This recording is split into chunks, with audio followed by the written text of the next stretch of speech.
Bonjour à tous, EB Saint-Malo, nous voici déjà au mois de janvier.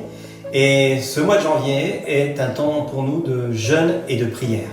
Je vous invite à nous rejoindre dès le matin et quand vous voulez dans la journée pour jeûner et prier. Et mis à votre disposition une vidéo par jour pour jeûner et entendre la voix du Saint-Esprit. On compte sur vous. Bonjour à chacun de vous. Et bien dans le cadre de notre semaine, ou plus exactement presque nos 2 semaines de jeûne et prière, j'ai vraiment le plaisir d'introduire ces quelques minutes qui vont nous permettre tout simplement déjà d'ouvrir la parole de Dieu et puis une petite pensée qui va suivre. Je vous propose de lire juste 2-3 versets qui se trouvent dans le psaume 13, psaume de David. « Jusqu'à quand, Éternel, m'oublieras-tu sans cesse? Jusqu'à quand me cacheras-tu ta face? Jusqu'à quand aurai-je des soucis dans mon âme et chaque jour des chagrins dans mon cœur? Jusqu'à quand mon ennemi s'élèvera-t-il contre moi? Regarde, réponds-moi, Éternel, mon Dieu, donne à mes yeux la clarté afin que je ne m'endorme pas du sommeil de la mort. » Jusqu'à quand? 4 fois, le psalmiste va dire jusqu'à quand. Et ça me fait penser que nous, de temps en temps, on est aussi avec nos jusqu'à quand devant Dieu. Jusqu'à quand devrais-je supporter telle ou telle situation? Jusqu'à quand les choses vont empirer peut-être dans ma vie? Jusqu'à quand on aura de la pluie et pas du soleil? Ça peut être valable pour la météo, mais aussi la météo de nos âmes finalement. Et je crois que personne n'est à l'abri de ce moins bien qu'on peut expérimenter les uns et les autres, exactement comme le psalmiste. Il y a même un texte dans 1 Corinthiens 10-12 qui nous dit que celui qui est debout ne prenne garde de tomber. Et je crois qu'une assurance trop forte qui serait dépendante uniquement de nos forces ne serait pas forcément la bienvenue. Alors, ça nous arrive de tomber. Et là, je voudrais prendre l'exemple justement d'une chute matérielle. Quand on tombe, quand on était enfant, ça nous arrivait de tomber régulièrement. Et puis, quel sentiment, un petit peu de honte parce qu'on est tombé, peut-être le réflexe de pleurer systématiquement quand on tombe. Et puis, la nécessité aussi, bien entendu, de se relever. Peut-être un petit peu de culpabilité parce qu'on se dit, quand même, j'aurais dû éviter cette chute. Si j'avais été un peu plus malin, si j'avais fait un peu plus attention, je ne serais pas tombé. Est-ce qu'on va rester à terre? Non. Le réflexe est systématiquement de se relever. Et le psalmiste, dans les quelques versets qu'il nous donne, me semble un petit peu révélateur presque d'une accusation qu'il porte devant son Dieu parce qu'il dit « Éternel, jusqu'à quand m'oublieras-tu sans cesse ?» Est-ce que tu penses vraiment que Dieu peut nous oublier?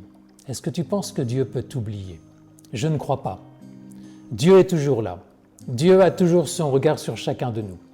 Sauf que dans sa conception, dans sa manière de voir les choses, eh bien tout simplement, il a une vision qui est un petit peu déformée et donc il accuse Dieu de l'oublier.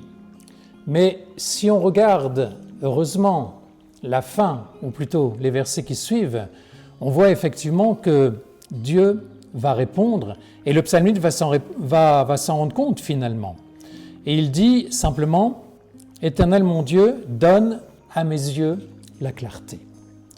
Ce qui compte, c'est ton regard. Déjà ton regard pour avoir la certitude que Dieu ne t'oublie pas, que Dieu veille sur toi, que Dieu est à tes côtés.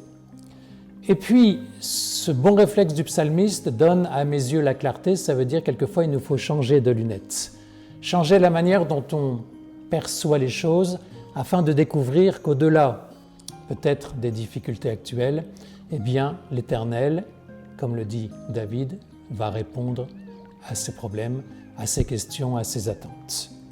Donne à mes yeux la clarté. Je voudrais simplement terminer avec ce verset qui nous dit que oui, si notre regard est positif, si nous regardons vraiment à Dieu, si nous attendons de lui ce qui est nécessaire pour chacune de nos journées, eh bien, il n'y a aucune raison que l'Éternel, effectivement, nous oublie. Il n'y a aucune raison qu'il ne puisse s'attacher à nous, à nos vies, à en prendre soin. Et ce que je vais vous proposer tout simplement dans la prière que vous allez avoir tout au long de cette journée, c'est vraiment de bien considérer, de bien connaître, de bien comprendre comment prier, comment discerner, comment réaliser que Dieu est là de toute manière et que Dieu veut répondre à tes interrogations, que Dieu veut répondre à tes prières et que Dieu, l'Éternel Dieu, comme il l'a fait pour David, veut se manifester dans ta vie de manière précise. Alors, arrête les jusqu'à quand, jusqu'à quand, jusqu'à quand, jusqu'à quand. Il y en a 4 dans ces 2 versets. Et dis simplement à Dieu que tu es prêt à recevoir de lui ce qui est nécessaire, ce qui va te faire du bien et ce qui va te permettre de vivre la journée de manière harmonieuse. Et après, dans ta prière, parce que tu as cette confiance, cette assurance, tu peux lui présenter tes requêtes et tu es sûr que Dieu va pouvoir te répondre, que Dieu va pouvoir te bénir. Soyez bénis, vous qui regardez cette courte vidéo, et qu'elle puisse vous faire du bien, qu'elle puisse augmenter votre confiance vraiment en notre Dieu qui est là, qui ne nous oublie pas et qui veille sur nous. Merci d'avoir été présent pour partager ensemble la parole de Dieu.